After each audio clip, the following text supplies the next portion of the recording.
For a lot of youngsters, whether they come into middle school or high school, feeling entitled to playing time, feeling entitled to a certain role, a certain spot, and honestly, a certain school. And I get the tough question, but the entitlement issue has been something that I think players and coaches and all of us have, um, struggled with. Being a coach in New York and coming up, one of our goals was always to compete with the programs like the Gauchos and the Riverside Churches that were receiving, all of all of the stuff, all of the sneakers, all of the gear, the travel money. The best players sought to play with those guys, and most of the players that went on from college to the NBA did come through those programs. But I think one of the backlashes um, of the entitlement has been, and I've seen it, and I think this is what the NCAA is fighting against is uh, the entitlement that came from being a good player was not only looked at by the players, but there were some wrong courses that were reinforcing it in a negative way. And for us, Chris, Mecca, and you, Cardell, all of us has always been part of a group of people that have tried to get our kids to be grounded in the work. There's nothing wrong with getting rewarded. There's nothing wrong with having a shirt or sneakers or being given bags. But the entitlement, the extras that come with it, and some of the things that are seeped into the culture that are against the rules per se. I think it's a mission. And just to, I don't want to be too long-winded, but the NCAA has decided to war against the culture of travel basketball and AAU. But it's funny because what they're doing is they're setting up their own programming that's very similar to what's already in the process. You know what I'm saying? So, for us as coaches and as community people, we have to really be diligent and understand what is being fought against and, how we fit in. So, like I said, it's a two-edged sword. I see the entitlement, I understand it. I think some of the wrong forces have come in and kind of piggyback on some of the things that the kids have gotten to make it even more than it should be. And, it's up to people like us to try to, rein it in and bring it to a place where families and players can benefit, in a positive way. So, the last go round, people spoke about, being in the right organization, having the right people around you, and I brought up the exposure as a positive. And that same vein, that exposure creates a lot of entitlement we're seeing. You know, if you play for a certain organization, you should start at your high school or what have you, or guys from my AAU team go D1, so I'm going D1. You got to put the work in. Like me and Cardell were talking earlier about, the whole accolades process has been reversed now. If you're in eighth grade and you dunk and you get 1,000 retweets, now you're the next big thing. As to where before you had to put your work in over time to be recognized as one of the top players. So now you got a kid that's 13 who's probably just bigger than everybody else, who's just dominating because of sheer size, but they stop growing at 13. And then when you get in high school, everybody's skill level has caught up and they're bigger than you, and you're just another person. But you've carried this persona you've gotten from somebody that hyped you up when you were a little kid, and you decided not to work on your game and depend on your natural size, and now you're just another number. And then it becomes, oh, my coach didn't give me the playing time, or now I got to transfer schools. So, as much as the AAU gives these kids a chance to showcase their talents, in front of a larger audience, you got to have the right people in place to keep these kids grounded, to continue to be focused on development, and to push them in the right direction. But for that to happen, the person at the helm has to not be selfish, and if they see a kid blowing up on social media or what have you, they go and try to snatch that kid to claim them as their own with, without the kid's best interest at heart. So you know, it's just a vicious cycle. And the question was, I wanted to make sure it was entitlement. So I think, you know, just in my opinion, that we're giving accolades to kids too young. You know, I got, you know, I've had the pleasure of coaching kids that in this area in Northern Virginia where I am, in their travel group or organization outside of AAU, you know, they will nominate a 9 or 10, 11-year-old kid as the, you know, the top 10-year-old in the area. Well, I had one of those kids, and we went to South Carolina, and you know, when them people started digging in our ass, he started crying. I benched him, and his mother was like, "We'll give him a chance." What? He out there crying like a little girl. So entitlement starts not just with coaches, but it starts with the parents. And so I'm going to go to Paul VI, and then if I don't start, well, okay, wait a minute, I'm going to transfer to this school because I'm entitled to be on varsity as a certain guy, at a certain age or a certain grade, or I'm entitled to participate in the festivities that go along with being the best AAU. And what these kids are doing, and we were just talking about it, you know, everybody has their different things about it. I just think reclassing is a bunch of coward shit. So, you know, learn to play, battle, and if you got to play up, play through. I think everybody sitting here did the same thing. So why is it all of a sudden now I got to go backwards in order to be special? So I think the entitlement starts at home. Entitlement. This is a show on its own. I think it starts from the culture. I've been trying to be long with you guys. Talk about this a lot. It starts in the park. Remember coming up? You had to earn your right to play. It was a fraternity. You had to play your way in. You had to earn your right. You wasn't just now kids call nets and they think they're supposed to play. So you never, when you got to play with older guys, you got to pass the ball, I got to play defense. You got to earn the opportunity to play out here again. And they don't get that. As you said, you get the accolades too soon. Right of passage. Like, why are we ranking kids in middle school? They don't mean nothing. We ranking kids in elementary. That's even worse. I didn't even know we got to that point. This is one of the reasons why I don't even do that age grade. I do eighth grade, my 8th grade guys usually play 9th grade and up. Because you being great in middle school, how many guys we see great in middle school didn't even make it varsity team?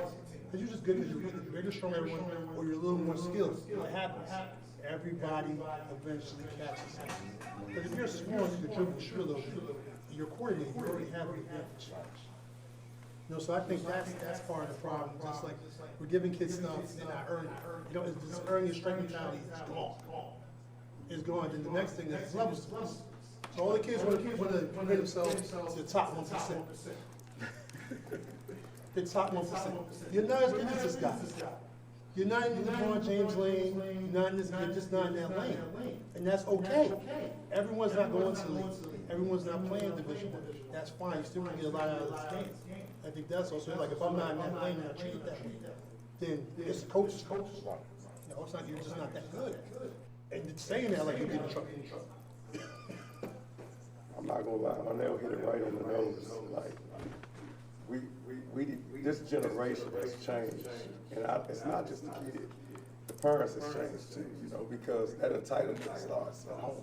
You know, where social media says this highlight reel, like, oh, makes my kid look good. Next thing you know, the mom or dad wants to be on the highlight, take the little Johnny who's just passing the ball. He's not even scoring, he's just pass. It's a highlight, and it looks good. So I just think, like Arnell said, when we came up, you had to learn how to call necks, and you had to hold your necks from it. And I grew up in DC, so I had to learn how to hold my neck so it was going to get taken from me. Now, at home, or in Virginia where I'm at, I see kids, they're playing, like they're not competing, you're laughing.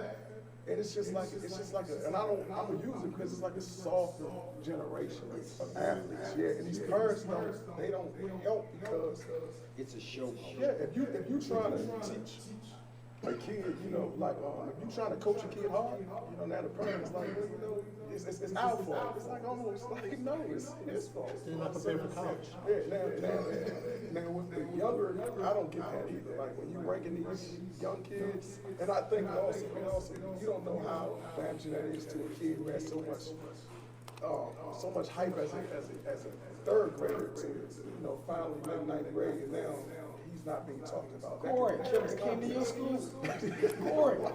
Corey came there hype. Yeah, but again, he came there hype, and he was what? He was this big.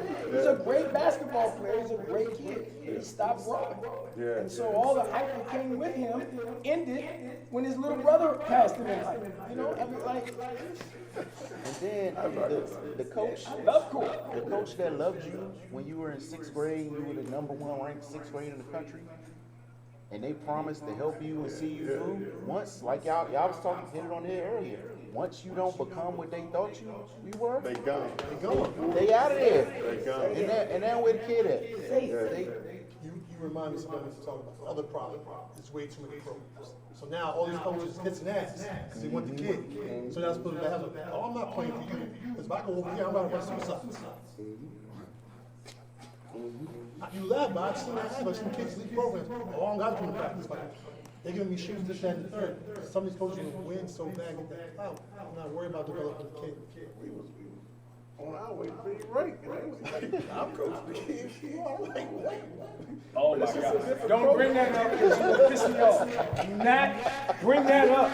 Whatever you do, you leave that where it is. Please. Oh my God. But that whole program, It's trash. So you have to value something. I ain't got no cut card. No, I'm saying It's trash. we have to understand, just me personally, like, this entitlement thing. That's why I love, the platform that I have, is because I keep all of my kids grounded, and I do have great parents in my organization. And even me, I'm not my ego doesn't grow, so I make sure my kids stay level headed too. I don't want all my rankings and shoot. It's 10 years to do a ribbon cut. In reference to what you were just talking about, and you brought up that dead snake of your program and being ranked, and the sad thing about it is it's only one parent with one entitlement complaining to someone else that had nothing to do with building the program. And so the program has fallen off, not at fault of the coaches that are there doing the best that they can, but what happens is now the players that were coming are not, and they have to start over and they have to rebuild that program because of entitlement. That kid thought he was entitled as a junior to play varsity basketball when he was on JV because he wasn't good enough. It's simple math. And you can't say that. Yes, you can. Yes, you can. And that's the damn problem. That's the problem. The problem is you can't look at a person no more and say, you know what? You should find something else to do. This is not for you. This ain't for you. And this is the part that kills me. It's like you can't. But that's why so many programs, because Their mom and daddy gonna start an AAU organization, right? And then they're gonna go hoard and other programs. They're gonna take his 6th, 7th, 8th man who garbage, and then they're gonna put together another garbage team, and then they're gonna go to Peak Jam and lose by 80. And who gonna recruit that? Please. Okay? You have to let us Well, kids feel left. Another problem is, I think sometimes it is the parent. The parent feels left out. So-and-so's son is top in the country, getting all these scholarships, and their son's not that. You know how parents can be competitive when it's like, oh, Rhone ain't pro. Let's get started. I have to say this. I literally had a parent put out a video of his 11-year-old kid entitled it to next female. The parent.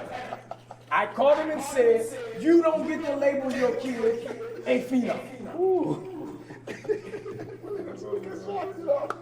Yeah, just like y'all small. We a bit small.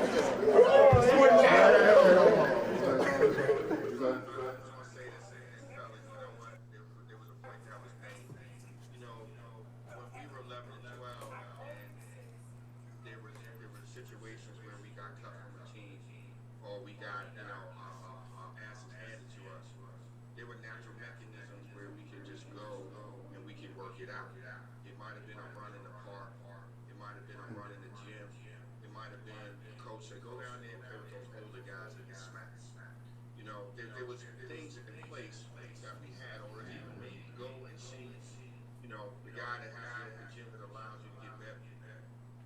Those were the mechanisms that we had to work on our game. And to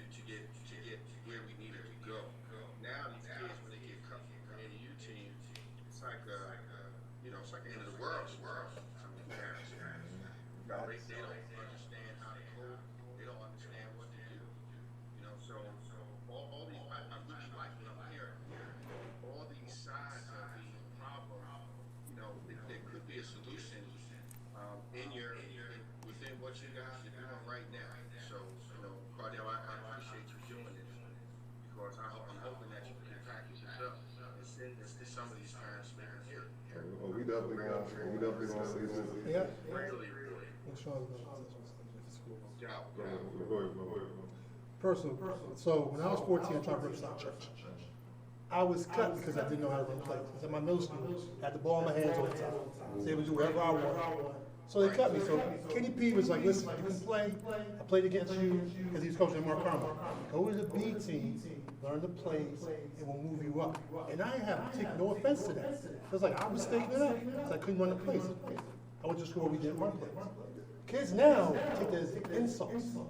Like, we want you. Let's go down there, work in your game, and bring you back up. There is no rite of passage. Right, there's no veterans. I grew up in Southeast DC. We played on a hill. The pole was 2 feet away from the hoop. If you drove to the basket, you were going to get drove into the pole, right? Sometimes the ball would go in and you didn't know if the ball went in the net because it didn't have no net. We got the best outdoor facilities in Northern Virginia I have ever seen.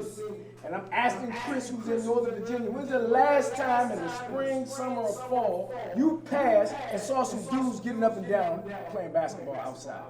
Doesn't happen. Doesn't happen. This is that top 1%. Oh, I can't play outside. It's bad for my knees. You 12, relax. 77 degrees of sun. There's another topic that I'm pretty sure we're gonna get a strong reaction. Under the table bids. And how does that influence players and where they go to school? And you team they play for, the different sponsors, teams and all that, college. What are your thoughts on the under the table bids? Because people are acting like that's just a figment of our imagination when basketball people speak on that. Parents and everybody else involved, like, what are you talking about? I've never heard of that before. And we all know that goes in. Man. Look, I'm about to kiss y'all. I'm about to give y'all examples. let me tell you something. If the value of your child and their development and who you decide to put them in the hands of is worth, if you can put a dollar amount on that, then social services need to come in and take your child from you. Because first things first, if you don't have It's like, where do I start? if you that low where you don't have no scruples, where you trying to buy and sell kids that are 15 years old, why would I trust you with my child? You know, like if I had one of these kids that are, you know, one of these prodigies or the next big thing, and somebody came to me talking about something, I'll give you this amount of money. You just gotta usher your child this way. Nah, I'm good. Like, then you're beholden to that person. You know, they got something over you until whenever, like, you do something they don't like, and they'll talk to the school you committed to and say, hey, they took this money, and then what? Like, just, it's not worth it. Like, and for the people that are being naive and saying it doesn't happen, grow up. Like, this basketball thing has become a very lucrative business, and you know, that's basically what it is now. Well, you know, what's interesting is that I think that this is a two-part question. One is that a lot of the organizations are taking money, pushing kids to certain organizations, right, or to certain colleges. So for the life of me, I cannot think of his name, but he used to run Triple Threat, Artie. That was his name. And he came to me. Artie used to run Triple Threat, right? Nike came to Artie to do what Takeover's doing. Artie refused it because the guys from Nike was telling him he could only send his kids to Nike schools. Someone else took the deal and is doing what they're doing with it currently. But you got two pieces where the universities are going to these tennis shoes programs, the Nike organizations that are tied into Nike, right? So the Duke is a Nike school, right? So is PBI, right? So Jeremy's going to Duke. Not because he ain't good enough. He could have went anywhere. That swish has power, and the people associated with that and whatnot have power. And so I don't want that much power over anybody. And I think that it's two sides. One side is, and I'll say it again, is the parent who may take money in order for their kid to go there, whether they're taking free flights for them to go play for an organization to help them win, you know, in a peach jam or whatever, and leave their other organization behind. Or it's that organization who's receiving money from universities and whatnot. Because I thought that NCAA thing was going to get way bigger, but the higher they kept climbing, the bigger names, and so they just stopped. And I'm glad you brought up Duke, because if, like you said, once it get to a certain point, they're like, whoa, some skeletons about to fall out this closet when I'm about to fall out. They want people to believe in the benevolence of Coach K and how has this great program and he's a leader of young men and blah, blah, blah. Zion, it was proven that he said, or somebody that represents him said, I need 100 rocks to go to Kansas. So they want us to believe he would have took 100,000 to go to Kansas, but he decided to play for Duke for free because of Coach K's legacy. Get out of here. In the NCAA, that's why probably why that whole thing kind of got swept under the rug. They can't have their golden boy plastered as the face of corruption. I don't think it was swept. No, you can go ahead. I don't even know what to start with. Go ahead, John. Yeah, so, you know, Cardell, this question's been answered, man. The whole Adidas scandal answered that question. You know, you got Pitino banned from college basketball. He's over in the East Coast. You know, you got coaches being put in jail for illegal activity and passing money, whatever it is, to, you know, benefits to kids. That question has been answered. I think that, you know, what is even more, and I'll tell you guys a story. I had a parent that actually one of the kids came up to our showcase, and I'm not gonna say which sneaker company it was, but the team that this kid was on was a Southern team, and they had about 4 D1 kids. One of the representatives came up to them and said, "Hey, listen, we want to keep this team together. We'll do what we have to do to make sure that you guys are taken care of on the road. You know, we'll pay for this, we'll pay for that, we'll make sure, you know, that you get what you need."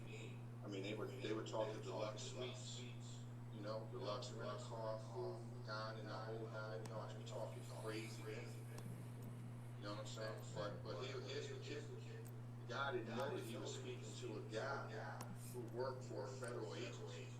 He didn't even do his homework. The parent worked for a federal agency. You know what I'm saying? So you know, it's an open thing, man. With this, you know, it's well known. I've experienced it myself when I was young. I grew up with guys, you know, I watched the whole Riverside Goucher thing, you know, in New York take off. There were some benefits, and then there was some horror stories with it. So, you know, guys know the deal, man. It's just a situation where, you know, parents have to monitor their kids, and they have to assign value to them and have their kids understand what their value is. You know what I'm saying? And I'm with who said that about child services? Who said that? Right. Hey, y'all, I'm down. Exactly. I'll take care of my kid. He'll work hard, he'll show his value, and he'll get to the level that he needs to get to by working hard and being a family man. All right, so God bless you, brother. But that's the About this, but it needs to be talked about. Sure. But that goes back to the culture thing I said before. Money's affecting the culture of the game. Kids can be bought, parents can be bought, coaches can be bought. So where's the integrity? Why even have integrity? So people are coming into this business not because they want to coach, not because they love the game, not because they want to mentor young men and young women, because they're trying to get paid. They're like, I can hit the lotto doing this. But I'm getting paid handsomely in my little basketball academy. However, what happens is I don't want to get paid in reference of exploiting other people's children. You're not pimping anybody's kids. No. You can make money doing this. There's a right way, there's a wrong way. Great business. And some people don't have integrity, so they want to get however they can get. They don't care how they come, how it comes apart. So that's one of the problems. Like I said, kids getting bought. I think it's two sides. Because you have a different AAU kind of develops a different sort of culture. I'm gonna put it with kids, urban kids. So you have certain urban kids that's and parents coming from urban areas where they just don't have, So if you come to a kid and you say, I can provide this for you, and it's a parent that doesn't have it, that's a very attractive thing to say. Where's your heart? Where's your heart? Yeah, I'm saying, we're not talking about me. We're talking about the parent. The parent is like, I work 9 to 5 every day. Right.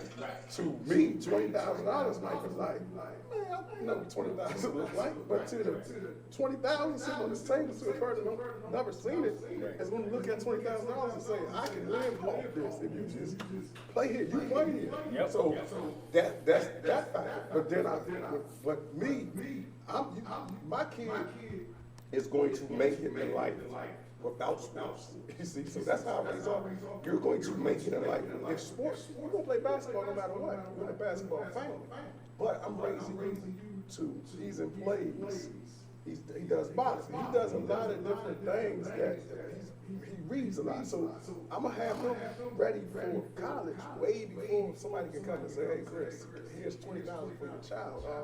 So I think I will say, we do know that it's going on to that Zion. When the Adidas film, when he signed Nike, they were yes. You know what I'm saying? So that should answer your question. When he signed Nike. And what's interesting, Chris, in reference to what you just said, and my connection with Nike had nothing to do with my connection with Jeremy. Jeremy's family, they fine. You know what I mean? So he wasn't bought or sold in reference. I was making a reference in reference of Nike's organization sending him to Nike organization, not in reference to the young man. That's the business. I'm saying, look at the urban kid. Like right now, you go around the corner, look at the urban kid and say, hey, look, the mom's got to work, so she's not even at home. But if you show her $20,000, yeah, she probably go. You never know. So I think that's a huge factor that we have to start looking at too. And it's not right, but I can see both sides of the fence. All right. Sean, we're gonna start with you on the next question. This kind of it involves you in a certain degree of. What about events that provide great exposure for kids, and the kids are told not to attend because of shoe affiliation? Now, since you brought me on to Jim Couch, you got the DMV. I've had a couple parents hit me up saying accuse me of funneling kids to try to funnel kids to New York area programs and stuff like that.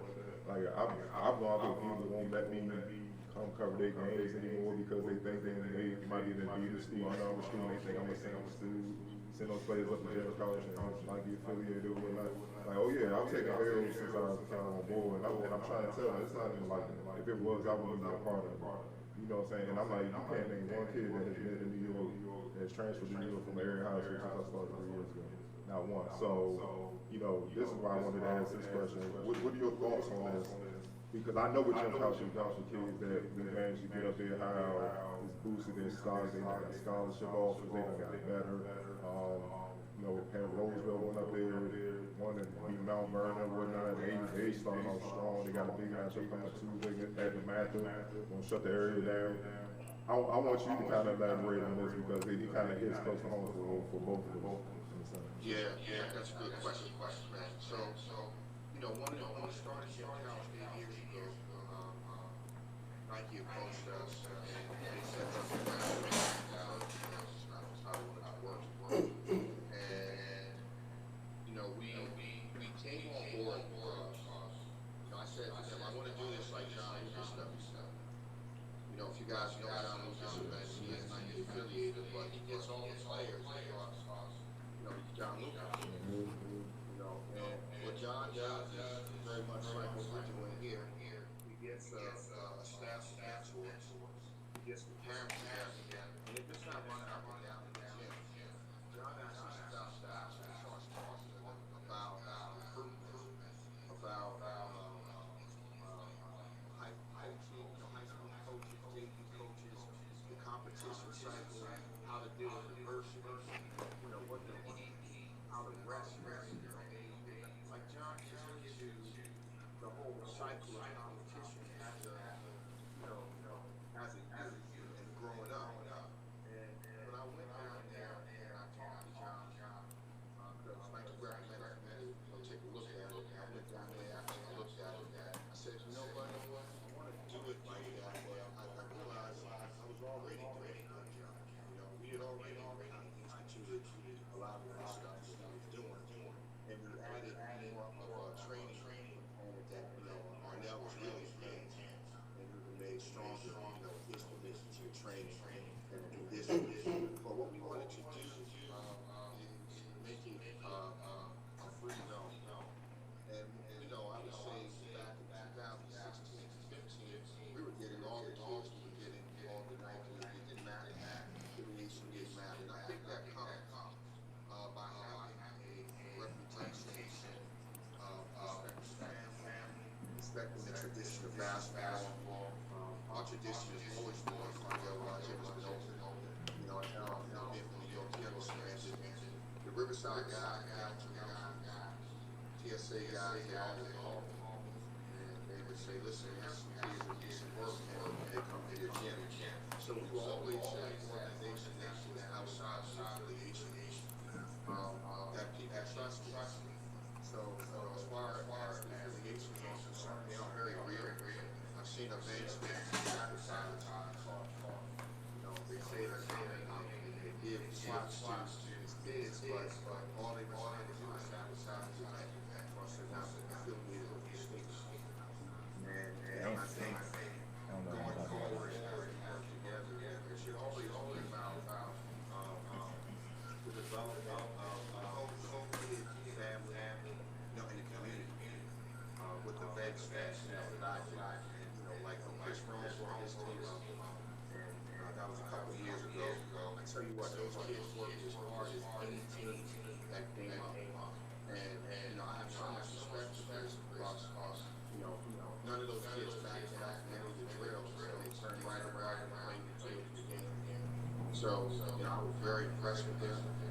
And, you know, it's just, I'm sorry I'm a little long-winded, but what I try to do now is I try to bring the tradition of the heart into the gym. You know, you gotta come in there and compete, you gotta listen, you know, get your butt busted, so what, you know, get up, do the next drill, focus in and get better. And that's the energy that, you know, we've had, and fortunately enough, Cardell, we've had a good turnout, you know, despite, you know, the concerns about affiliations with sneakers. It's been pretty good for us. This shoe affiliation stuff is like we spoke a lot about the culture of basketball. It's really messing with it because if we're gonna keep it real here, people running from bump. That's what it is. And Cardell done showed me the videos from Gym Couch. That's bump up there. And not to cut you off, Sean, you both of y'all know Khalil Brandy. You did it with that one kid on Eleanor Roosevelt. When you gave like 20 points in the quarter, shot him out, put the gun, like little gun gesture to his head. It was so tough that he cooked that boy so bad. Halftime, like seriously, they had to bring our kids. And man, I'm gonna tell y'all, the assistant coach from Roosevelt, shout out to him. He did a great job in the main game when Roosevelt played Mount Vernon. He literally had to bring them in like, yo, they not playing with y'all up here. Like, y'all gotta represent where the F y'all from. Like, this is, y'all can't just come up here thinking it's sweet. Like that was a joke. And a lot of our kids like come up there and think, because a lot of times around here it's like roll the balls and all play. And they like that up in New York. That's why I love it. Like they hype it up. Like go at him.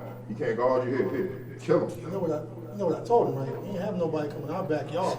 Exactly, and that's what he said. He's like, man, they're not about to let y'all come up here and beat. Y'all got to represent where y'all from. That's when I DMV, but it shouldn't, and it wasn't all of them. Some came out the gate killing, but it shouldn't even take that, you know, for that type of destruction to happen for a kid. But it should be as soon as I step on the floor. But they put together these mobs of kids, and they don't get no real bump. Okay? Because all the best they don't kids get play together. They don't get no real bump. They go and they You gotta play. You gotta bring and they destroy everybody, and they beat the brakes. I'm telling you. Listen, people can say whatever they want about PBI and Glenn and his. Listen, them jokers played basketball, and I don't care who you put in front of them, they played basketball, right? And you got people in that same grouping of WCAC, who's supposed to be the best conference on the East Coast, that go places and can't win. Because listen, people got a different mindset. I was in Baltimore last night, a ranked team lost to an unranked team because that dog was meaner, right? And this is what it's all about. And everybody can't be a dog, okay? Everybody can't be, right? That's why they have Division II scholarships. That's why they have Division III scholarships. Because ain't but 1,142 people can play Division I. That's all the scholarships that are out there. So, you know, the fact that people are afraid of bump, that's because they ain't getting no real bump. But the problem with that is, I'm gonna go back to the park. When we came up, guys could played in the park. Yeah. So you got to see them. Right. You see what they move like. Even working out, like I used to go to Couch's father's workouts all the time. NBA guys come. How's that? So you see what it looks like. She's like, I'm not on that level. I need to work harder. But you never see it. You only see it on YouTube. You think you can compete until that man's in front of you. Man, that thing- Man, look at Real it. talk. I'm gonna let you. Real talk. Sean, a couple summers ago, brought a young fella up there to it was like for their summer league, the Kennedy League up in New York, and he invited me up there, the kid, because he was like, I think he can play, but bring him up and try out. As soon as we stepped on the floor, the coach who played, I forget his name, but he played in the G League, but he was the coach of the team, one of the coaches. He didn't even waste no time. He walked up to me and was like, look, Mr. Couch, Sean Twelve, he was like, look, man, you're gonna see if this kid can play right now. If he can't, I can go ahead and go home real quick. We ain't even gonna waste time. He said, no, you playing right now, I'm gonna guard you, check ball. So it was like either he responded or he didn't. The kid responded, so he got to get on the team, play throughout the summer. But I like that, and he played so good that it went from, let's see what he got to, I remember Andre Bird, that he played for the Rockets, all that. He was feeding the young fella, like, go ahead, go do your thing and stuff like that. And playing against pros, overseas, G League guys and all that, and he fit right in. But I like the fact that it was like, no, we're not gonna waste any time. We're gonna see if you got it now. If not, we're gonna cut your loss so y'all can go home early, instead of staying here and just sitting in the gym wasting time or whatnot. That's competitive basketball, and they went at it. And he took some L's a little bit along the way, like savvy stuff like that. Nah, let me get that strip real quick. You don't know. You get better from that. That's what I'm saying. Yeah. Like you Games adjust. with a 7, lose, hey, you gotta get off. You gotta wait. So that made the games competitive, and that's like old basketball, like how we grew up, and I miss that. It's not like that like that. At all. Like Yeah, we don't close the gym, man. We don't care where you're from. And that's the thing. Around here, it's click stuff. It's like, Man, you gotta be associated with that dude and his mama and his cousin. But sometimes it's like, I know with me, I don't care. So it's like I'm not territorial, and I look for my kids. I'm gonna provide my kids with the best exposure possible. I don't worry about who's recruiting. I told you that because I know the value of myself. If you leave, you know, it's not gonna stop me from continuing to get kids in college. So even when you with Amir back in the day, Amir's very special to me. And he was like, yo, I'm gonna take him up to New York and see what he's about. I said, Cardell, he's yours. Why he's up there? I don't really care. You know, he needs the exposure. But I wasn't worried about when he got to New York, like, who's going to recruit them, who's going to steal them. I want to see, are you ready for this smoke? That was my mind. Like, get up there. If you can perform on that stage, I don't care what we say. We have some of them. Right now, I'm going to say this, and it's facts. DMV is, every time you turn on a station, you're going to see a kid from the DMV there. We are from the league down. So we're balling in the league. Now, I'm going to say, but it's not like New York. We don't have to go through New York to say, hey, let me see what you got up here. We can't take nothing away from New York basketball. And if you can play in New York, you can play anywhere. Especially the guard play. Yeah, when guard our play. kids Yeah, woke up, our kids woke up and started playing. It was on. And it was just like, come here, no, you ain't gonna just windmill dunk on it. They kids start like, come on, see, Let's you go guard me. back. Like, and I love that. That's how it should be. And it ain't like that no more. That's why they have Division Go ahead. II basketball. That DC New York game was one of the best games that we had at the gym couch in 8 years. That might have been the best game. They was wrong, yeah. And let me, just an experience I had, the respect that I have for Baltimore and DC, Virginia, and Philly. When I grew up, we played in the Rugby League, and we would get on the bus and go to Philly. We'd get on the bus and we'd go down to Dunbar. We'd get on the bus and go to DC. And I remember my coach said, listen, this is Baltimore. He said, we're going down to Baltimore. And I'm hearing that they got like these kids down there that are really good. So, y'all gotta be ready. We were cocky, we were like, whatever.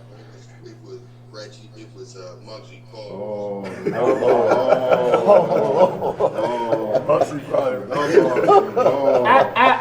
I don't know you, but I know y'all got smoke. I never experienced Yep. the ass whipping that we got at any time. We lost by 20. And the kids that we had on our team, we had about 3 NBA players on the team. Yeah, those dudes It was are a special. different level. So for me, the test has always been, let's go to Philly, let's go to DMV, let's go down there, let's find out like what we got. And Find that smoke. that's how it has to. You know what? That's why we have to continue this tradition, because it's always been tradition. Yes. But hey, Sean, Man. let me interrupt you for a second. But here, and this may be off subject, and I'm asking all of y'all: do you guys feel? And this is my thought. People are afraid to lose. That man, they protecting their image. You know what I'm saying? People Like, are afraid to lose. that's what it is. People, man, listen. In my program now, man, I'm taking misfits. I ain't arguing and fighting with nobody no more. And guess what? If the Lakers show up, we playing them. I'm not afraid to lose. And sometimes you can get more out of a loss than a win. And I'm just baffled by this, man. You know why they're afraid to lose? Because they're gonna get exposed. Because they're not developing nobody. They're not building them in the gym. So you just want to grab. We lost. Why we lose this game? We're gonna go through that in practice. I know as a player person, like if I had a bad game in college, every shot that I missed, I would take that shot 50 times. These kids don't have that type of mentality anymore. You get better from getting your ass bucked. It just is what it is. Exactly. We had guys at A&T that was on the team that wouldn't even come in the gym for open gym. Because if you couldn't run a double pick or a screen, he couldn't get a shot off. And that's what we building up now. That's what we doing. I mean, we could look at the NBA right now. Young fella killing the league, Luka Doncic. He came and played OKC in preseason about 3 years ago at 16 years old. Got destroyed by Oladipo. Oladipo gave him 30. Russell Westbrook gave him like 20 and 18 minutes. It was a thorough beatdown. Yeah. I mean, dang if he ain't dishing it, he getting them back right now. Man. You know what I'm saying? We can't be afraid, and that's why Arnell coaches our New York teams, because he's not afraid, and he's not beholden to any of the coaches in terms of, they all respect him because he puts in the day's work with the kids. Honestly, Arnell will work you out, on a slab of cement with no rims. He don't care, man. He'll find a way to get you ready, one way or another. So, we just need more guys around our kids that are not worried about losing, but more worried about learning.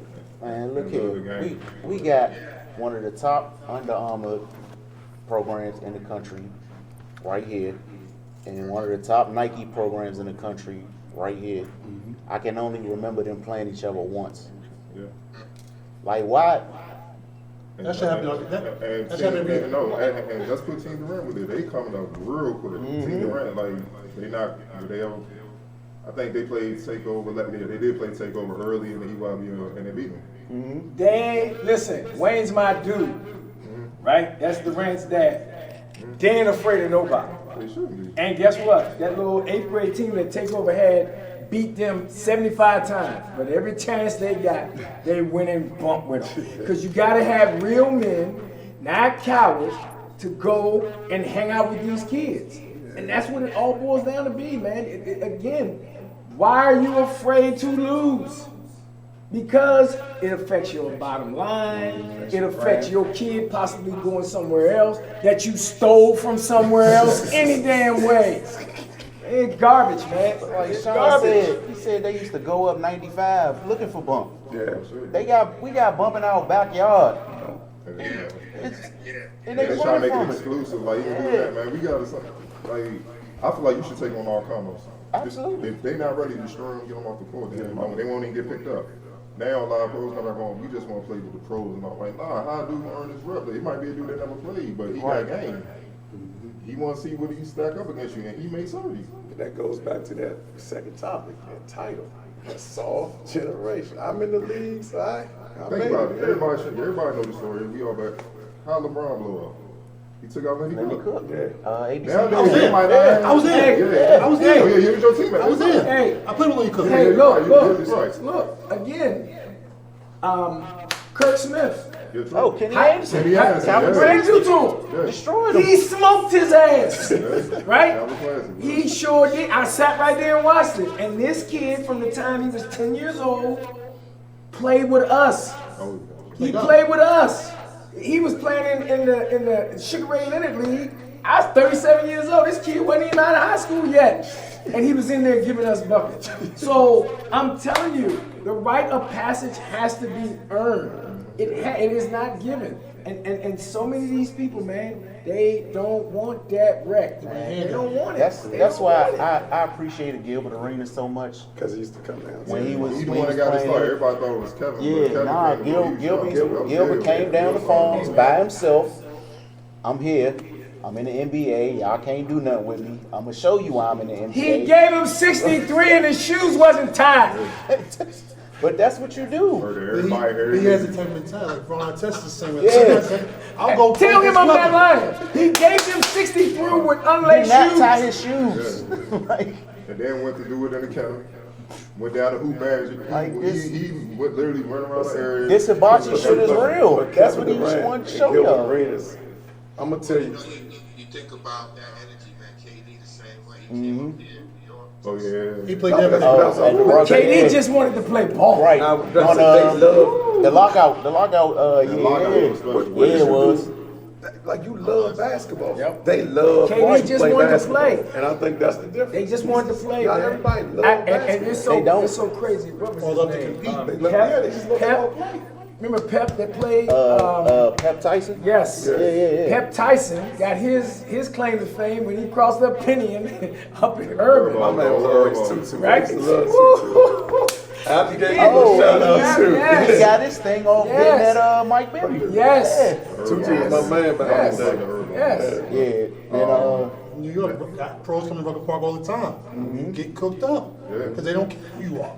That's how it should be, right? But if you're gonna make it exclusive, only pros only, you street ball cats can't come. I'm like, that's called the NBA. basketball. That exists already. Yeah. We Yeah, fine. We don't right. want to see that. We want to see something else.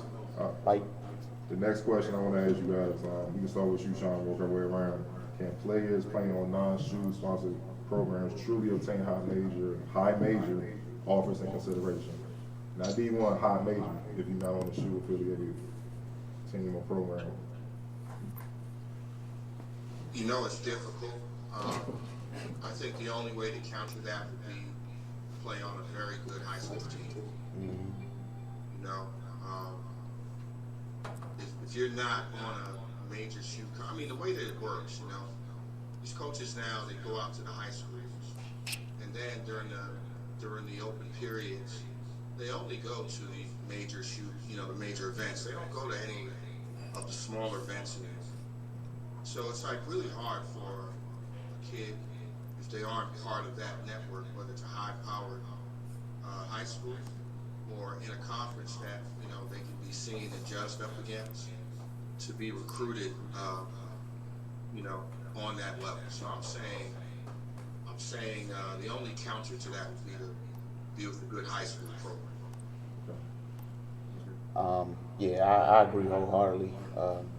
You got to get that exposure somewhere, and then it is difficult because, like Willie touched on earlier, these kids are being funneled based on their shoe affiliation teams or what have you. So you got to be super special to circumnavigate all that, or just luck up.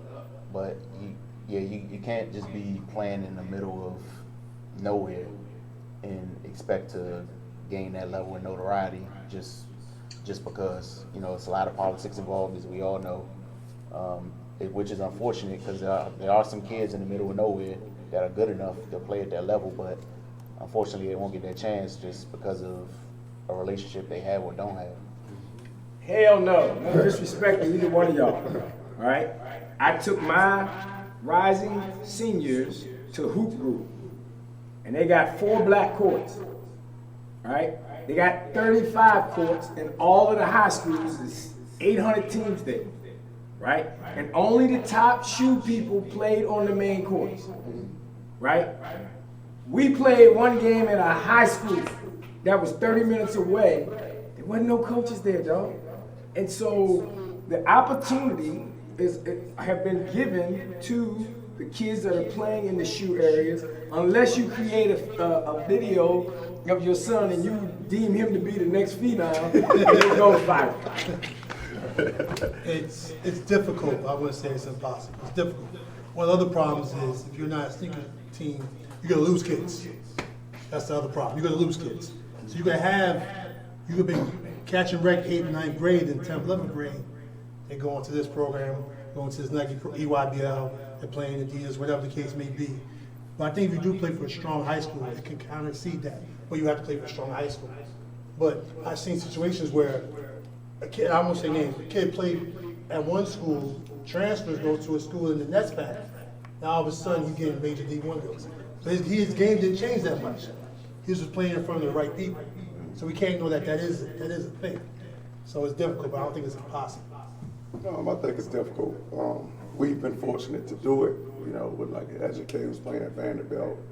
He wasn't on the shoe sponsor team, but that's one of, it's hard. But then I've seen mid-majors. And he a big man. So It helps that he's 6'10", 6'9", too, So, but I also say, like to Sean's point, you have to have the kid in the right high schools or with the AAU, I do think the sponsors, their networks are so much bigger, and their relationships are so much bigger where I can make a call to the Richmond coach. They can make the call strictly to Coach K and say, look, so I just think it's difficult, but I think it can be done. Yeah. Hey guys, you remember Desi Rodriguez from Seton Hall? Yeah. Played with Isaiah Whitehead. Right. So this was back in 2015. I was the public school, New York City public school basketball commissioner of the borough of the Bronx. So my job was just to, watch all the games, watch all the leagues, keep the coaches current and in rules. Just doing all of that. So I go to Frederick Douglass Academy 3, Arnell, in the Bronx. That's where Bingo, runs his his tournament, that high school, that preseason tournament, And Desi Rodriguez is playing there in the B division of the PSF. That's the 3rd division. That's not even the 2nd division. That's the 3rd division. So here's a 6'7" kid. He's killing. He's in 11th grade. I'm like, I was like, who do you play for? And this guy's in the middle of New York City. He said, listen, I don't play summer ball. I'm other religious. I just play. I be out in the park playing. So I said, you're not really gonna get nowhere unless you play. No one knew about this kid. Next year, he was on Lincoln with Isaiah White. And the year after that, he got a scholarship to Seton. So, you know, to my point, you know, no one knew this kid from Adam. He was out in the local tournaments, not traveling, not doing anything. No one was picking him up, and he gets to the right school and he gets picked up. And the hoop group I consider to be a circuit, because you know Robbie Kennedy and those guys, they know everybody. So I would consider the hoop group a place to go to be recruited. I was gonna say, like we were talking about this earlier, like when I first started coaching, that's why I was pushing a lot of kids to the PSA program, to the Rents program, because they had the game, but no one knew who they weren't being seen. And I think one of the last frontiers we had for AAU like that was kind of like, it didn't matter about Sin Company, was Fab 48, but now it's no longer live, period. That hurts the kids. People's getting tired of Vegas. Understood, but like, but that was one of the places where like, if you winning games and you producing, you might get a scholarship. And now that's one. But Hoop Group is one. I forgot about Hoop Group. There are one program where like you kind of, you have a chance for a kid to get some showcase, get some exposure. Well, and again, I wasn't bashing Hoop Group because you know my kids, they're not, you know, they're not those guys. They're gonna go Division III. They got great grades. They got great families. However, they're not just putting anybody on them black floors. That was my statement. So, That's facts. so regardless of, you know, I don't want anybody to feel like I'm bashing nobody. I'm speaking from experience that if you're not one of those shoe companies, them black floors that's built different, your ass ain't getting it. Y'all can take that wherever y'all want to take it. What do you call it? There's a kid named Adrian, he played at Bishop Lock. Right. He got a few Division II, a few D1 looks. He goes, plays in NESPAC. He's at Michigan right now. His game, like I was training him that summer. I'm not taking credit for him. He already had Division I capability. The problem was no one really seen him. He played somewhere Born Ready Elite, which I think they're Under Armour now. And that was his ride to go. He's at Michigan now. So one of the greatest stories that I've ever heard is one of my kids walked on at Villanova, and you know, Josh Hart was the Player of the Year. When he got offered a scholarship to Villanova, the coach didn't even come to see him. He came to see somebody else, and he said every time he looked up, Josh had the ball. And he was taking the ball from the guy he was recruiting. So he stopped recruiting that guy to recruit Josh. So, you know, in hindsight, yes, there are opportunities. However, Josh played on one of those teams that played on the black floor. There you go. but speaking about Josh, I saw him at DMV Elite. You know, it was at Trinity. He played against Deion Wiley at the time. He told me. So Deion Wiley destroyed him. I was like, who is this? What the? And Deion had all the hype and stuff like that. He came to Josh was mad and killed him. I was like, yo. And then, long story short, he get to Villanova and all that, and then steady climb. And now he in the league doing what he's supposed to do. So, I got this thing I gotta go to. oh, go ahead. So, we're gonna do So, next question I want to ask about transfers. Kids who transfer out of their hometown areas to escape hometown politics, so they can get better offers and get better from, you know. I mean, it happens. And even here, people don't want to say it happens. You just said earlier, WCSC school, it happens a lot. That's a good topic. So, what I do don't y'all even know where to thoughts start with that one. Go ahead. Big time. Go ahead, Sean. You can talk on that. Somebody else start. Oh, go ahead. Well, let me say, I'm gonna go back to two things for me. Transfers, right? And then we just was talking about as far as like the kids and what was we just talking about? It really just made me laugh. No, the transfers out the area. No, so it was our last topic.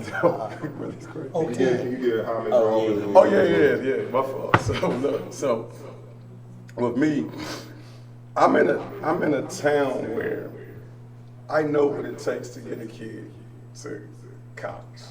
My resume says Chris knows what it takes. Now, I have a kid now that I'm looking at and I'm saying, if I transfer this kid out, and I've done this before, right? the whole town is going to say, oh, you're taking our hometown talent. You're sending him to a school where he can be positioned right.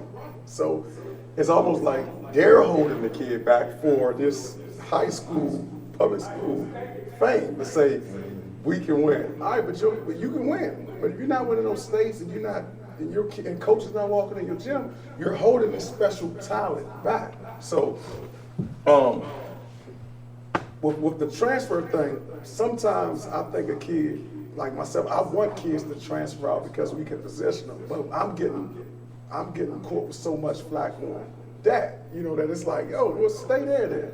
But then the counter is, a lot of kids transferring now because things, like you said, the entitlement, things are not going their way. So I'm just ready to say, hey, I'm gonna go over here to make it, to create another opportunity for myself instead of, like you said, putting the work in and just grinding your way to the top. So I see both sides. Well, my experiences, I had both sides of it.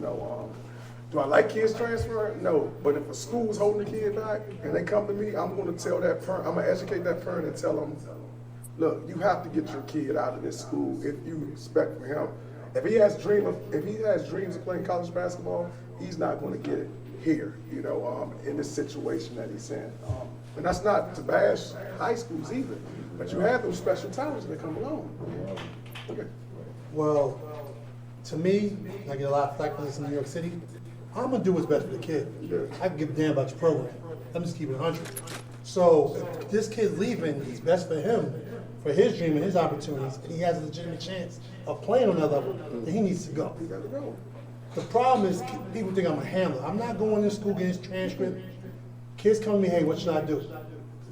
And the problem in New York is there's so many 6'4", 6'5", 6'6", 6'7" kids that are really wings because there's not a lot of big men to see where they play. But where do they put them at? They put them underneath. They put them underneath. Put them underneath. So now, how's it going to help them get recruited if they're not playing in their natural position? So why not take you somewhere where you're playing with a bunch of dogs, you get work, you're going to get pushed in practice, and you're going to play your natural position. Like I'll bring James Bodine, for example, right? He was on the side, I went to the side. So obviously I would love for him to stay there. But was it the best move for him? He already won back-to-back MVPs. He's averaging 30 points without even sweating. No, we want to be Duffy. Or you're going to be with Ish, and Ish going to push your ass every day in practice. Yeah. You play against dogs where if you don't show up, you're going to get your ass bust. Yeah. Like I nicknamed the Effortless one because he don't have to play all. Now he's in a situation where that's not a choice. Yeah. So that prepared him going to UConn where he has to, you have other dogs with you. So if you ain't out competing guys in practice, you're not going to play. So it's what's best for the kids. So I don't have an issue with transferring. It's a big thing to say, yes, we want to keep all our homegrown talent, but some facilities are better than other places. Kid can live in the gym. I'm sure I can attest to this. There's so many places where kids can't even get in the gym just to shoot around. They don't have that option. Same thing here. So I go to boarding school where once I'm done with classes, I just go in the gym. I can lift. They have guys there that work me out. So I went post-grad. I went to West Reserve Academy out of LaSalle. It was like night and day. Like, Team Durant actually did a very smart thing. They partnered up with the St. James, but they got a facility, a first-class facility, floors, beautiful. seen that facility? Man, that thing better than some NBA facilities, man. And all their teams practice there. Yeah. So they got everything they need. There's no excuses. And I came back, I'm like, yo, you got a lot better. Because I'm in the gym every day, nothing else to do up there. Exactly. I learned how to properly lift weights. So to me, if it's gonna benefit the kid, then cool. If you just leave because you think you're better than you are, or you're being impatient, don't want to wait your turn, or pay your dues, or earn your stripes, something we already talked about, then I don't like the transfer thing. Don't run from the bump. Don't run from it, yeah. But if you're already dominating, and you ain't getting nothing out of this, like let's say there's a kid has reporting to B division school, he can play AA. It's time to go. Like if it's for the kids' benefit, I'm all for it. Like you guys getting flack for putting kids in the best position possible, that comes from somebody being selfish, or they got something to lose by that kid going somewhere else. Like it's kind of, I liken this topic to people complaining about top athletes not going to HBCUs, like as opposed to high major PWIs. Like let's be real. Like some of these HBCUs don't have the facilities that these other schools have. Like, why are you asking an 18-year-old kid to sacrifice top-notch facilities, Training. exposure, training, better team trainers, better doctors, all that, All that. just to say, yeah, I'm pro-black. Like, nah, man. Like, that's dumb. And you don't even go watch HBCUs play. You know why? Because they got kids that train at lower level facilities. Go watch that product that those facilities produce, and then maybe you have a leg to stand on to tell somebody to sacrifice all these benefits from the hard work they put in since they was this big to get that opportunity to play at a Duke, a Kentucky, a Kansas, a UCLA, or what have you. Like, it's pure selfishness. I'm not passing out as a kid playing 8 to 10 nationally televised games in college. What kids doing that? No, I agree, but I think from the HBU standpoint, I think we're looking at it from a what if.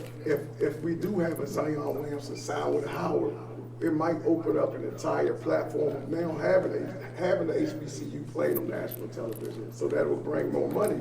So I see that, but I mean, that's just my opinion. You know, I think people looking at it from a what if standpoint. Right. Like what if Michigan? But yeah, What if if just he did do that, but my thing with that is, Blue Bloods ain't gonna take that lightly. They gonna come with the heat. They gonna come. They gonna be digging up everything. That's true. $100 when he was 9 years old. I was there. Man. That's true. They gonna jam him up Yeah. again. And the HBCUs ain't got the resources They don't have the to fight that. resources to fight it. Or the They lawyers. not gonna take that line down. They gonna be like, oh no. Yeah. Like what happened?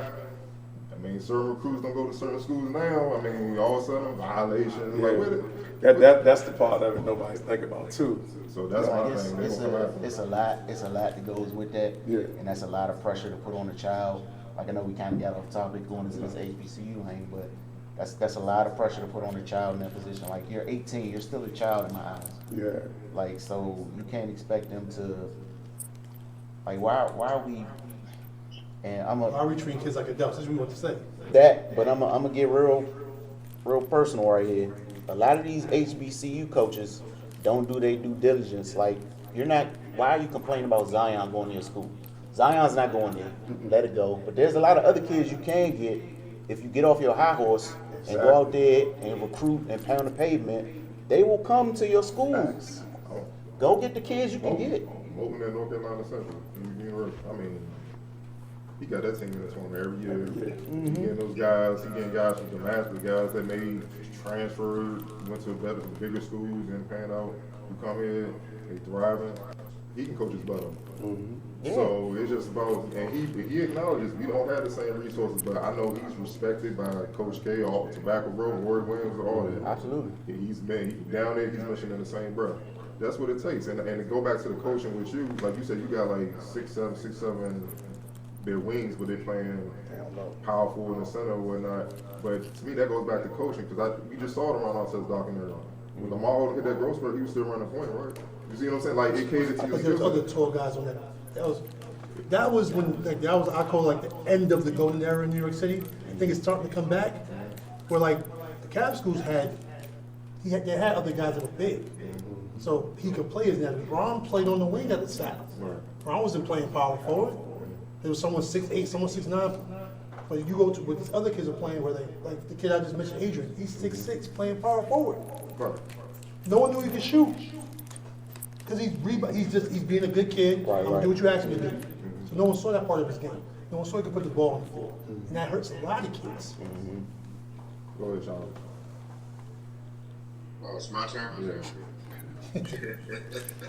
I'm just enjoying listening to y'all. Good information. It's just making me smile. I got a big behind smile on my face. You know, we got some thought leaders, very thought-provoking, but, you know, I went to prep school myself because I was actually I graduated high school when I was 16, and I only had one D1 offer coming out of New York because my dad held me out, and I didn't play for any of the big teams at the time here in New York, which was Riverside and Gauchos. Even though they came for me, you know, they said, Mr. Couch, you can travel with your son. We'll take y'all together. But my dad's like, nah, he ain't going with y'all. I don't really know. I don't see nothing. You know, I can't. I have to remain politically rep. So. I know where you're going. I got it. Picked up the vibe. But, you know, he had concerns with me traveling. So I went to prep school. I went to the hunting school in Princeton. And I went down there, and I always had access to a gym because of my dad. But I went down there, and I got 15 scholarship offers. 15. Notre Dame was one of them. Yeah, ended up going to Columbia because I made a promise. Because Columbia was the only school that was recruited out of public school at the time. So, like, you know, when you talk about these things, you know, I was that kid. You know, I was Arnell. I was that guy. You know, good player, a little young. Kenny Smith, Mark Jackson, Rob Strickland. You know what I'm saying? They were the guys, and then there was a whole other one. It's like about maybe 5 or 6 other guards floating around that were NBA too. You know, Steve Burke, Kevin Williams, they played in the league for about 4 or 5 years too. There was about 7 NBA caliber guards in New York City at the time. So, you know, I was kind of lost in the cracks. So I had to leave to get seen. That happens. Sometimes Yeah. it's too much talent there. It is what it You is. do You overlook. know, Yeah. I have no problem. My dad was wise enough to let me, you know, get me out of there. And, you know, it worked out really well for me. So there's nothing wrong. If you got to transfer to be seen, or you need to take an additional year to, you know, go to a prep school to get a opportunity, go for it. You know, do your thing. Sure. Last question for you guys before we wrap up. What needs to change in AAU so it can truly be what it was meant to be for the betterment of the kids? Man, there needs to be some type of. First of all, stop letting everybody say they got an AAU team. Yeah.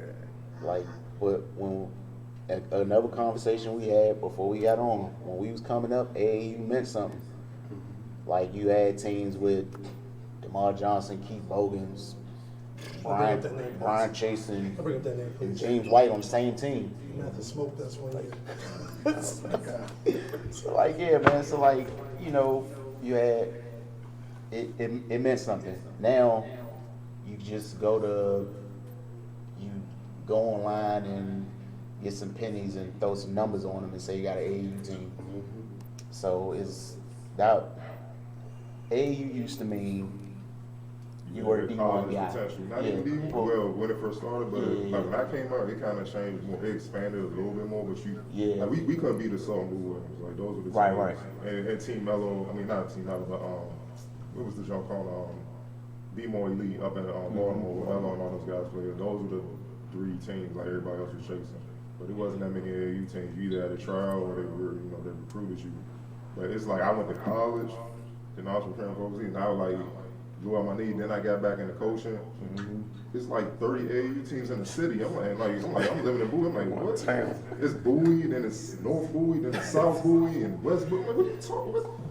And it ain't just me. My man Bird played overseas. He coached at UMass World. He came back and got the assistant coaching job, and he's actually thinking like I was. Like it was like how we grew up, and he's out of touch. He was just like he had to learn the landscape of AAU all over again. He was like, who's what?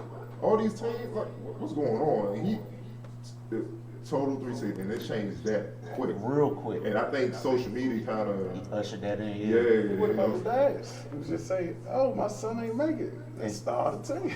that's exactly that's how I blew up. It's just It's when I came up in New York City, like I said, it was maybe 5 or 6 respectable AAU teams, and that was it. And like I said, it was dudes that went D1 that was tough, never played AAU their entire life because there was only so many opportunities. And now it's like these kids that can't even make their middle school team, can't make their high school team, didn't play JV, playing AAU. So now like the competition is watered down. Like I played in what was it? Not a few months ago, I played in Zero Gravity. I didn't even have my best guys. We beating people by 60. I'm like, and I see other people always bragging about winning Zero Gravity. We beat everybody by 60. I don't even have none of my big number. So it's like it's too many teams. Now we can't stop that. But can we do something where there's tiers? Like Adidas was trying to do with the silver, it's tiers. So if you want to come up to here, you have to prove to us that you can play on this level. Because AAU, like I said, was for the elite. It wasn't for everybody. But we're in this society now where everyone wants to be included. Some things are just not for you. There's levels to this. But I mean, if you see it's 1,000 AAU teams in one area, and you want to run a zero gravity tournament and charge them $425 a piece, and don't matter if they got people that can't walk and chew gum at the same time on the court, then Well, we talked about earlier, money's been kind of the cancer of the whole culture. need some type of gatekeeping going on. And it's like that with me, like Jim Coach. Like, yeah, people reaching out to me, like even Chris, my guy. But he sent me video on one day, he's like, man, I'm like, you know, I'm gonna be ready, dog. Like, I can't send roadkill out there. That technically, that wasn't on me. I got that video. I was like, I just called my man. I was like, yo, you know, you just sent me this, right? Sean, give me the look across the show, like, oh, hey, what's up, man? Like, my favorite, man. That was one of them highlight. That was one of them highlight joints where you just pass it. I was like, I But can't. there's good highlights and there's bad highlights. As a coach, you can tell the difference. Yeah, that's what I'm saying. Like, If it took you 30 games to put a 2-minute highlight tape together, there's a problem. It should be for one game. Listen. If I don't know nothing else about New York, I know it's gonna be some tough guards every year. I can't send a guard up there because look, Khalil Burton, they waiting. Yeah. It's gonna be bad. I ain't trying to have Dudes didn't show up. I was doing Ask the that dudes that were for. supposed to play it didn't show Oh, I up. know. I was We doing did that too. for. Like they last night, so I had signs and everything. I mean, look, man, it is what it is. But that's how it's supposed to be. They supposed to understand when you go up there, you represent the DB, and they try to hold it down for New York. So let's rumble. Like, I seen the kid, but he's not bad. He just hit that video you sent me. I was like, oh my God. Khalil, Sean, that wasn't me, Sean. Khalil ain't I was playing. looking out for a friend. Khalil and Julian, because it's two Juju. Yeah. They don't play, man. If he dies, he dies. That's their Yeah, mentality. hey, I love it. And I'm like, I ain't trying to give him a body like, you know what I'm saying? I'm like, nah, man, look. Like, I was gonna sub him out. He's like, nah, baby, he's working. Let him rock.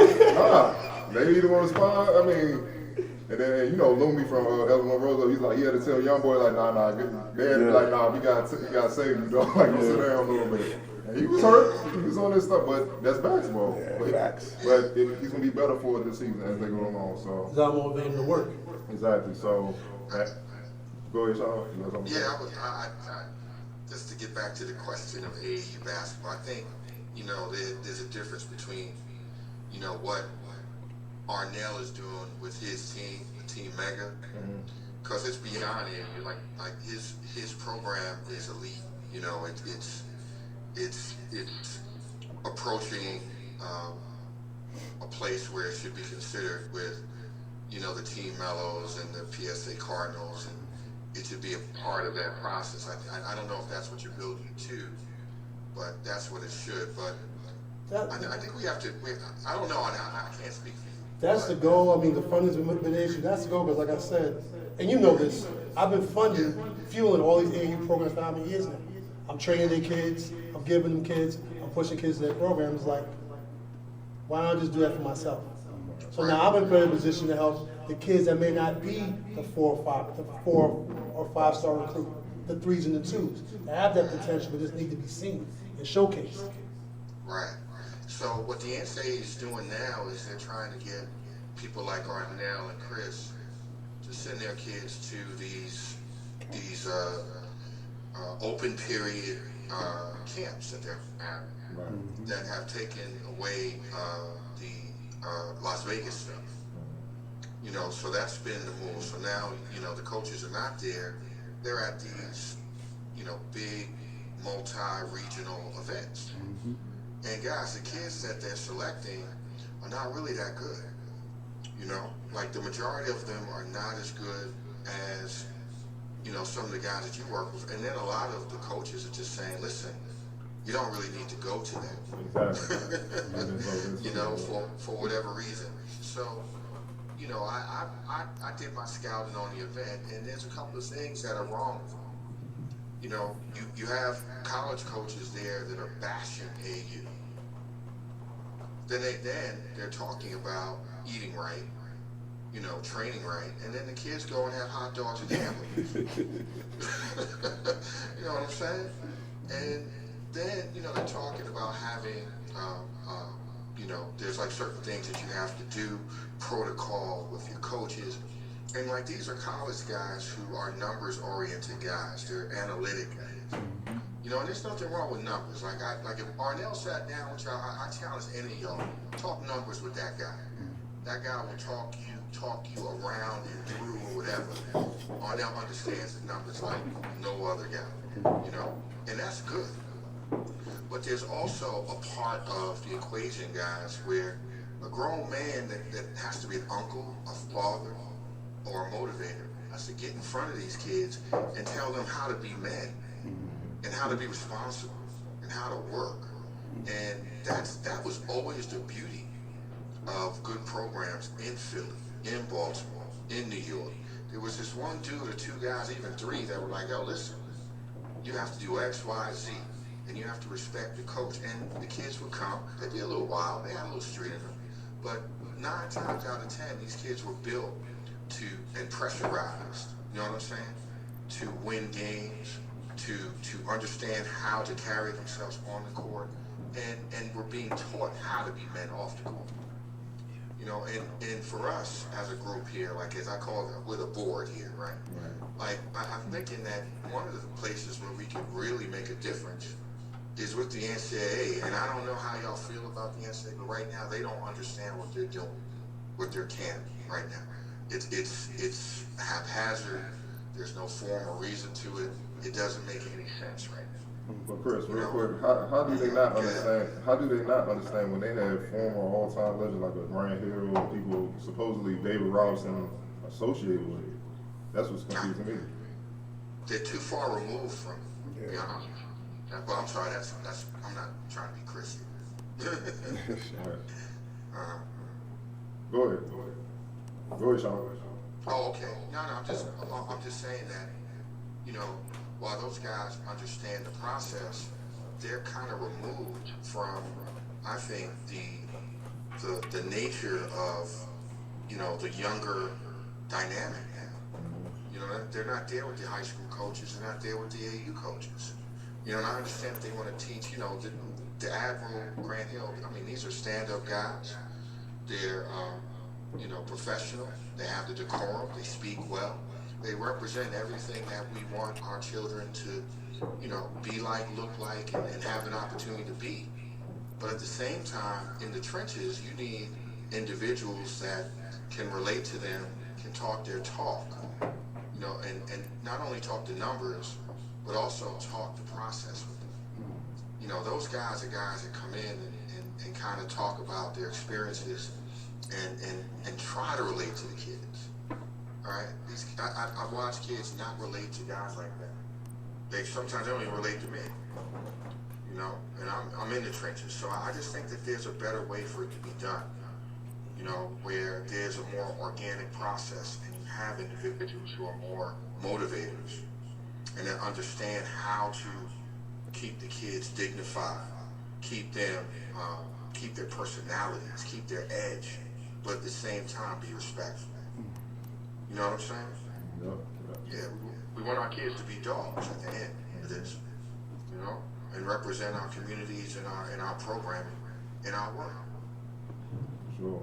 Anything else anybody want to add? I want to ask, just for me, I think I partner with the Youth Development Center, and I think what I'm trying to do now, and I think really we all should be doing is educating the parents. You know, we really got to get back to finding that, to that groundwork of, look, let's educate these parents. It takes a village. Yeah, it takes a, like I'm building a program with the Youth Development Center where we're about to really build the entire student athlete from an early age. They might not go to school for basketball, but we're going to make sure they're positioned to go to college for something, you know. And I say that to say we have AAU programs, my community that's talking about they doing JV and varsity. I told y'all this, JV and varsity AAU, and I'm like, that don't even make sense, you know. But a parent is saying to themselves, you know, let me go ahead and sign it up so my kid can have an opportunity to play. Or you have a kid that's 6'5", and you have a program that's recruiting. right? And I'm like, if you get that kid that's 6'5", even though you get him, now you go play in a tournament somewhere that means nothing, you win a trophy. But what happens to that kid? And now all of a sudden the parent can have all the kid can attain all of this success, but you hold the kid back because of your selfishness or your lack thereof understanding what AAU is, because I can do it. So I think we got to get back to just educating the parents first to say, maybe let's not, your kid might not need to play AAU right now. Let's train them and develop them and let's get them ready and wait until 6th grade and then let's try it again. Instead of just pay $400, $500, 6th grade, Johnny can't play, he riding the bench, and now all of a sudden he's playing AAU, but he's not learning anything. And then you hiring these coaches from these watered down programs, they hire anybody of no value, no substance. So if you, and I'm like, you don't have to play basketball, but you got to know something about it. But if you putting anybody, and like I don't want anybody training or coaching my child, and that's just facts. Like you have to, like you said, we have to teach these young men how to be men or young women how to be ladies too. So you don't want just anybody who, just coaching your child. So I just think we got to start educating the parents, and the parents got to start. They have to start using their resources too, and stop listening to everything they hear. So that's my opinion of how we can like pull back this AAU culture a little bit. Well, kind of piggybacking on what you said, there has to be some requirement to be a coach. Yeah. On any level. And I know like in Europe they're doing that, they've been doing that already, where you had to have a certain type of level of clearance to coach a certain type of kid. So if you want to coach the kids that might go pro, you have to be that level of a coach.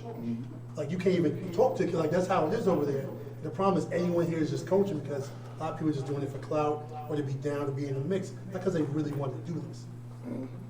So like you were saying, another thing, like one thing I loved about the Jim Counts Foundation is that it's not enough of that. It's not enough development. Everything's play, throw the balls out, do what you want to do. We're not showing, like I remember I did a 20-minute workout that's supposed to replicate a college workout. That's what I'm like, well, if you want to play in college, see what we just did for 20 minutes? Try that for 2 hours. The kids look at me like I was stupid. Yeah. Like I was stupid. So like it's not enough development. Like, what's the big deal of him playing AAU in 5th, 6th, 7th grade? If he's not ready. He could play rec, work on his game, play in the park. Like play in the park is okay. Like AAU's not. Like, that's how I feel. It's not supposed to be. There's too much you. What about the all year? All year. If you're playing 10, 20 games a week, when are you working on your game? When are you practicing? So coach he doesn't know how to bounce past the box out because you ain't fucking teaching him that. How you mad at the kid? You ain't teaching him that. He's just supposed to pick it up. So like, it's too much. It's too much, and like not all travel ball is AAU in my opinion. Yeah. I always felt the point of AAU was to get kids into school. That's the goal. So like people were always like, why are you not doing AAU? It's like I'm not going to do it unless I'm doing it right. You're not going to be going to this tournament and that tournament over here just to do it. Say we went to Virginia and we get a little trophy or take a picture in front of a banner. I usually have this argument time like. Teams were bragging about being AAU teams, right? And I was smoking about 40 in local tournaments. So I'm like, how y'all on the road winning stuff if I'm smoking at home? And Pete, my best guys is on the EYBL circuit, so I ain't got and we're smoking about 40. So I'm like, it made me look a certain way. And I'm like I said before, like I would run into kids like, oh, I'm nice, but I'm like, okay, how you doing in your high school? I make my high school team. Wait a minute. So you're not good enough playing in your high school team, but you made AAU. So the problem what got flipped is there's more AAU programs than high school teams, and that's a problem. Facts. And just to piggyback on what you guys said, it's too many non-basketball people in the basketball world. Like all you need now is a GoPro and an Instagram account, and you can call yourself a trainer. You get some cones, tennis balls, and a chair, and people are sending their kids to these people and paying them money. Like what? And then they wonder why you show them how to dribble 20 times in front of a big orange and gray dude with his hands up that don't move, don't think, can't touch you, and then they expect them to go in a game and drop 40. It doesn't work that way. And people seem like to think that's the road to success now. And we see it all the time. You can get a kid on Instagram or Twitter or whatever. They sharp as hell with it, in the gym by themselves. And once you get a body on you, Yeah. it's you non-existent. That's all it is, man. But wrap it up as y'all here for a long time. But this was a great discussion on AAU basketball. It need to be put out there because a lot of people be itching to say it. Like, no, let me just chill. But we need to get it out there because whoever gonna watch this in the future will be educated, and they can't say they don't know. So now, from now on, you can just be like, man, just watch this. This is my thoughts on AAU, and get some knowledge, and hopefully parents and kids, coaches, they make better decisions in the future. So this game can kind of get back to where it was, because we all fans of the game, so we want to see the game keep elevating. And a lot of problems we spoke about with the development aspect, we see it in the NBA where guys don't even know how to guard a pick and roll. They don't even know how to play defense. They don't even know how to throw a post entry pass. It's like, how are you in the league for 5 years and you don't know how to do these little things? And it's a problem. So if it's affecting the highest level of basketball, at the lower levels, it's issues that need to be corrected. So I want to thank all you guys for coming, and see y'all on another episode of Roundtable. I enjoyed it. I'm with it, man. I appreciate it, Sean. Real good I stuff. appreciate you too, Cardell.